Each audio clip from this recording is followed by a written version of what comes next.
1500 రూపాయల కోట్ల విలువైన 85 ఎకరాల భూమిని రేవంత్ రెడ్డి ప్రైవేట్ కంపెనీ కట్టుబెట్టాడు. కావాలంటే కేంద్రం దగ్గర తాకట్టు పెట్టుకోవాలి, కానీ రేవంత్ రెడ్డి భూమిని ప్రైవేట్ కంపెనీకి ఎలా ఇచ్చారు అని బీజేపీ ఎంపీ రఘునందన్ రావు అన్నారు. 1200 నుంచి 1500 కోట్ల రూపాయల విలువైనటువంటి 85 ఎకరాల బిలా దాఖల్ భూమి. ఈ భూమి ఎవరిది కాదు. భూమి అంటే ఆ కోకాపేటలో కేసీఆర్ అమ్మినట్టు నువ్వు కూడా అమ్ము రేవంత్ రెడ్డి. పైసలు లేవు కదా రైతు భరోసాకి. మొన్ననే 400 ఎకరాలు కుదబెట్టి 10,000 కోట్లు తెచ్చుకున్నావు కదా కేంద్రం దగ్గర. అట్లా చేయాలి కానీ ఒక ప్రైవేట్ కంపెనీకి ఎట్లా ఇస్తావు? లేదు నిజంగా మీది ఇందిరమ్మ రాజ్యమే అయితే నిన్న ఆఫీస్ ఓపెన్ చేసిన కాడ ఏదో చెప్పినావు కదా, మేము పేదోళ్ళ కోసం 140 ఏళ్ళ కోసం కష్టపడ్డామని.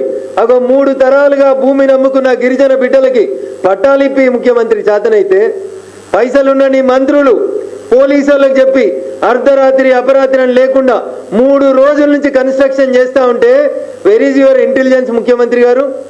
ఏ మంత్రి కబ్జా చేస్తున్నాడు? ఏ మంత్రి ఆ కంపెనీ వాళ్ళకి సపోర్ట్ చేస్తూ ఉన్నాడు?